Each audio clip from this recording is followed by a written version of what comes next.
Good morning, everyone, and welcome to the Millionaires Book Club. This is Sonia, and those from Dr. Sonia Hilton Live joining in. Welcome, welcome, welcome. I started this book club more than a year and a half ago, supposed to really help us to move from where we are to whatever it is that we want in life, because there's information that we had been given, and the people who information, they gave us their best. But what we have found out is that this information that we have been given in schools and so on are not really moving us to where we want to be. And anyone can get to where they want to be, but they have to understand the information and they have to apply it.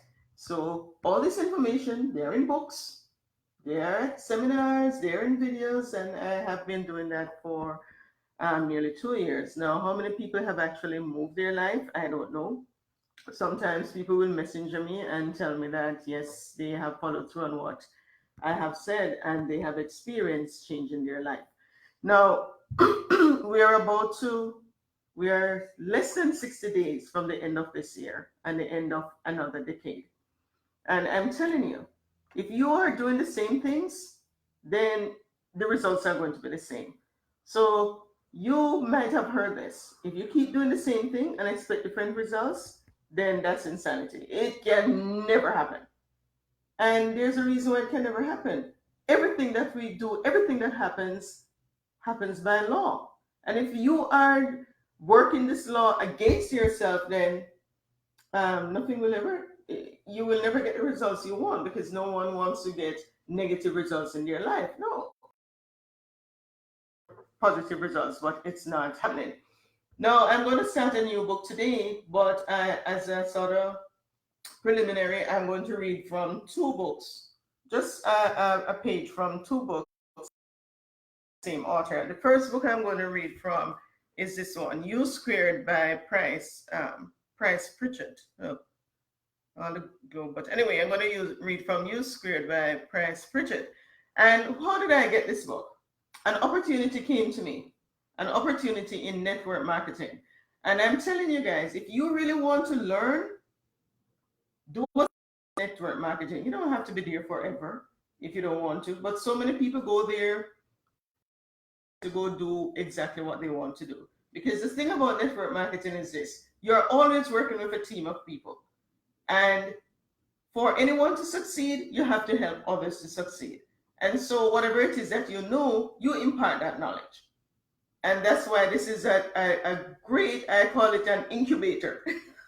Network marketing is an incubator for whatever it is that you may want to do, because you learn life skills here, because you're going to need them to to be successful in network marketing. And because everything is based on principles, whatever you learn there, you apply it is that you're going to do or you have to do, you want to do later on in life.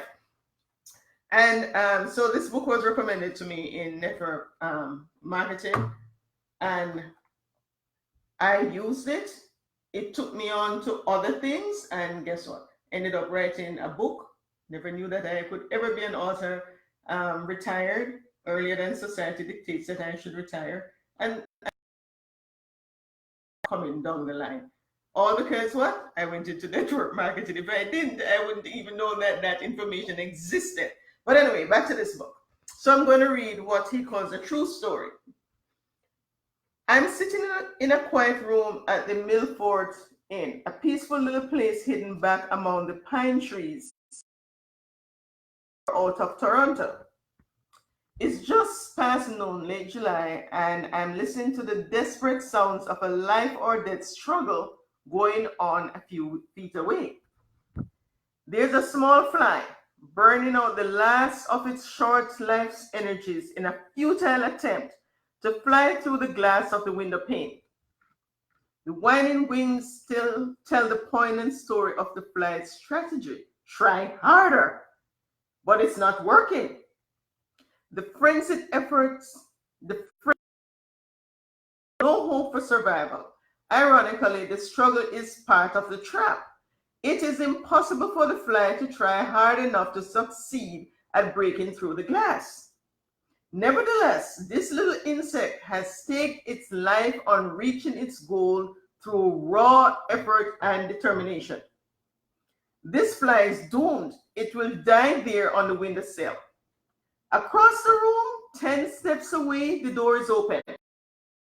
10 seconds and this small creature could reach the outside world it seeks. With only a fraction of the effort now being wasted, it could be free of its self-imposed trap. The breakthrough possibility is there. So easy. Why doesn't the fly try another approach? Something dramatically different? How did it get so locked in on the idea that this particular route and determined effort offer the most promise for success? What logic is there in continuing until death to see a breakthrough with more of the same? No doubt this approach makes sense to the fly. Regrettably, it's an idea that will kill. Trying harder isn't necessarily the solution to achieving more. It may not offer any real promise for getting what you want out of life. Sometimes, in fact, it's a big part of the problem. If you stake your hopes for a breakthrough on trying harder than ever, you may kill your chance for success. Price Pritchett. Now, how many of us are in that same situation, trying harder? More degrees and more degrees. Guess what? You probably moved a little bit higher, but you're at the same level. And then I discovered network marketing and what it offered. And the things that, like that book was recommended to me. Would someone in my company where I work recommend Price Pritchett? No. You're not working for yourself. And so these books that I read are to help us in getting ahead in life. Now, technology is just trying to keep up. It's just amazing. And he also, the same author, Price Pritchett, wrote this book. It came in my mailbox a few months ago, and here it is here. New Work Habits for a World of Exponential Change. It's an employee handbook. Ground rules for job success. And this is what he says in one of the pages. He says, a McKinsey Global Institute study predicts that by 2030, which is just 10 years away, worldwide, as many as 800 million jobs could be lost to automation. The more advanced countries, such as US and Germany, will probably be hit the hardest. The US alone could lose 39 to 73 jobs, which represents approximately 1/3 of the country's total workforce. So that is what technology is causing. Now, you might look at this as a bad thing, or you might look at it as a good thing, because the same technology that takes away your job offers you huge possibilities. But then, most likely, you will become an entrepreneur. And entrepreneurial thinking is totally different from when you go to work every day and get paid, whether you work or not. You get paid when you're on vacation. You get paid if you work late. You get paid if you go in and do 20% of what you should have done. You still get paid. But when those jobs are gone, you will find that you'll have to start doing something for yourself. And so the best thing to do is to start learning certain things now. And what you learn is not necessarily the skills that you will need to do the job that you're going to do, whatever work that you're going to do is that's key. What's key is the mental attitude. And that is what I have been given all these nearly 2 years. Now, this mental attitude is found in our scriptures. They have been given to us as instructions. I have recommended books, seminars, videos. I don't know, some people have and they see results and then some haven't. But anyway, this is the book now that I'm going to read for the next few weeks. And it is this one here. what to say when you talk to yourself. And this was also recommended by network marketing, by someone, my CEO in network marketing.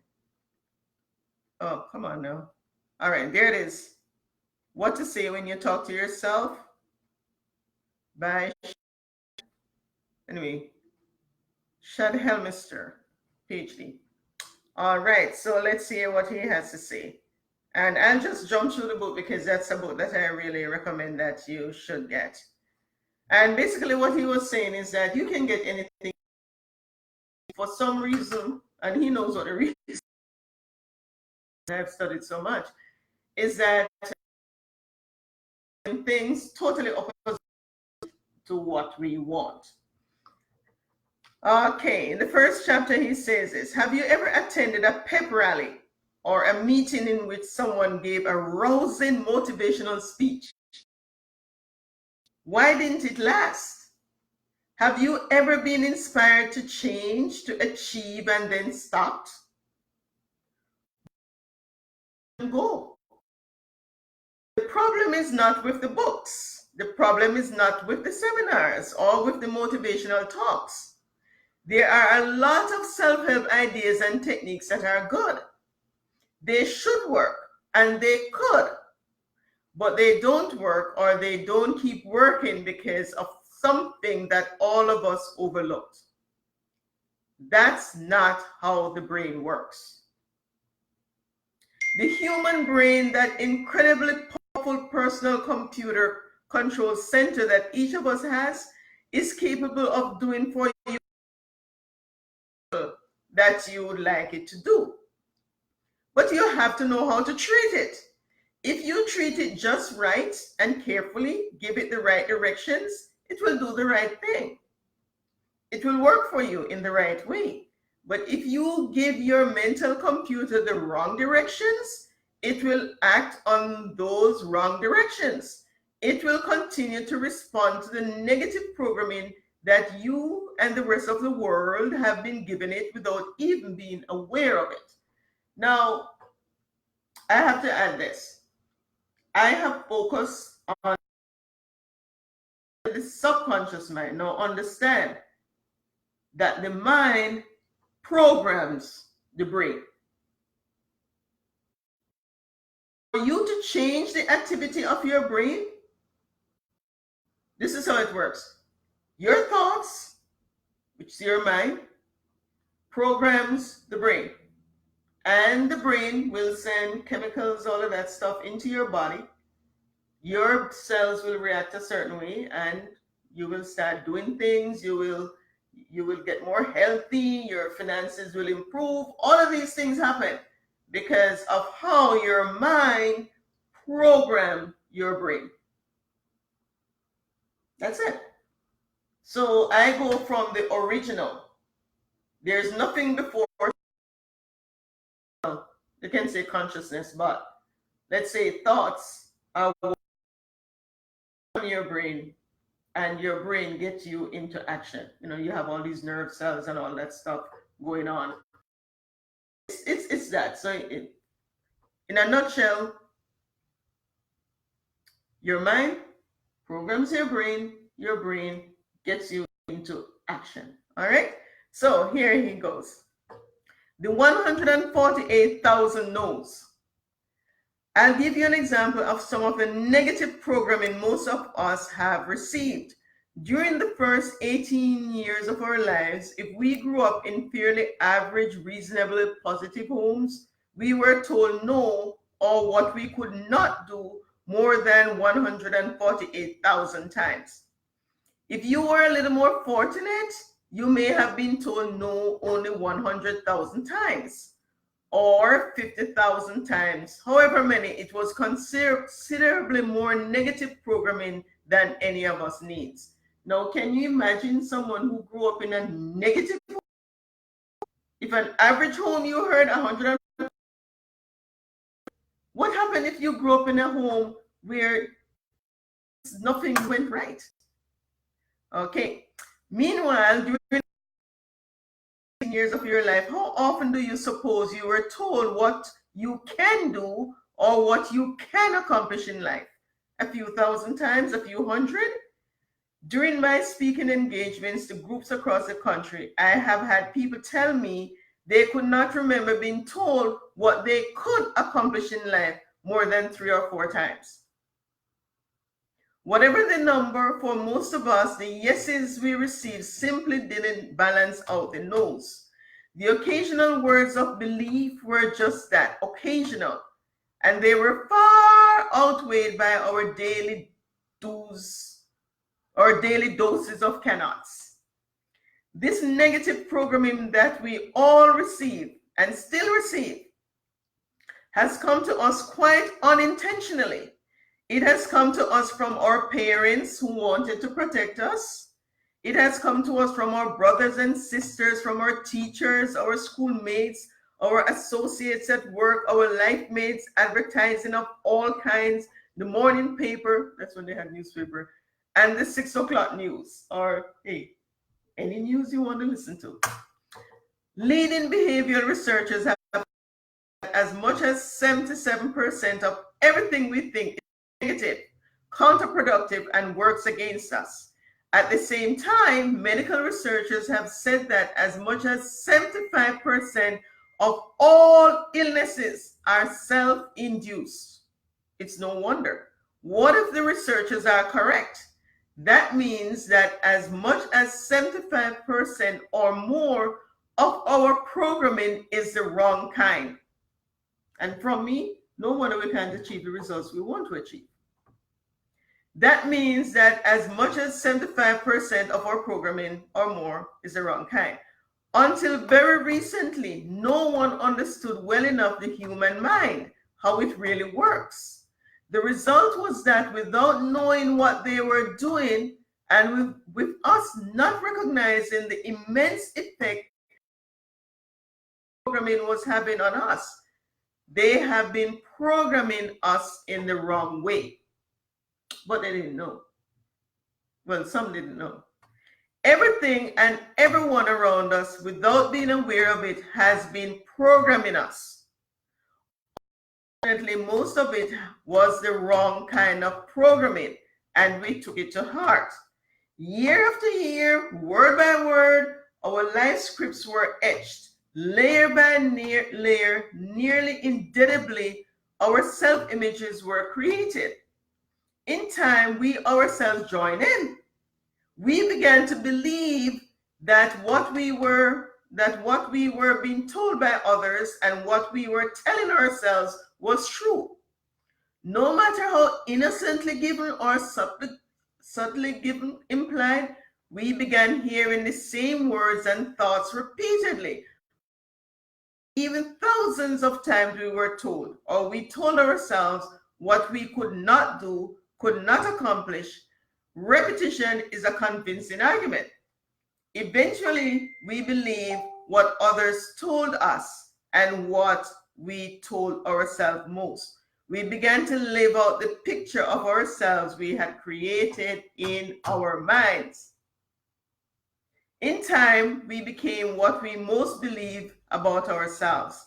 And in doing, we created a wall which will stand invisibly but powerfully between us and our unlimited futures for as long as our old programming remains in force. Unless the programming we received is erased or replaced with different programming, it will stay with us permanently and affect and direct everything we do for the rest of our lives. Fortunately, that doesn't have to be the case. And I'll stop there for today. But all the books that I have read, the seminars that I have recommended, the videos that I've posted sometimes, these were to take you along that path where you start reprogramming yourself. But how many people have actually bought the seminars, streamed the seminars? They didn't even have to go to the seminar. They could stream it for less than $150 to their phone and get 14 days of replay. That tells you how all of this stuff works. How many have bought the books? How many have read the books? So people are trying to change, to earn more money. I can guarantee you this. It will never happen until you change your programming. It cannot happen because everything happens by law. Your brain is etched with everything that is happening in your life, that is etched in your brain through what your mind has years. Do you think just wanting to change it is going to make it change? No. Wanting does absolutely nothing. So if you want to do something greater than what you're doing, happen. The laws of the universe do not work that way. Whatever you want have to be etched in your brain. Just like what is happening in your life now is etched in your brain. And you etch it in your brain by the thoughts that you keep thinking. All right, so you need more information on this. Hey, messenger me, make a comment on the video, and I'll get back in touch with you. And especially if you want to learn some more about network marketing, because all of this stuff is taught there. That's how I got wind of this information, that it's more than we were taught in school. It's more than you hear at your workplace. The people in network marketing to really get this information out. Why? Because there are millions of people in network marketing. And to be successful, everyone has to understand this information. All right, so until next time, this is Sonia. Have a fantastic day. Bye now.